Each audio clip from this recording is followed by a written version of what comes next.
ఈరోజు parents day, అందుకే బిర్యానీ చేసిన మీకోసం. మీకు గిఫ్ట్ మనమే ఇవ్వాలి. గిఫ్ట్ మీరు తేవాలి, నేను మీకు సర్ప్రైజ్ చేసిన బిర్యానీ.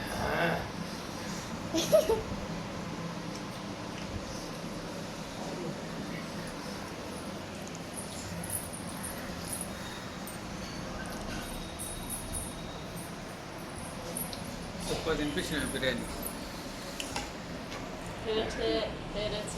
పేరెంట్స్ డే అని తినిపించినావు. సరే చిల్డ్రన్స్ డే రోజు ఏం తినిపిస్తాం? మేము తినిపిస్తాం. అప్పుడు మీరు మటన్ బిర్యానీ తినిపించాను. మాకే ఇష్టంగా.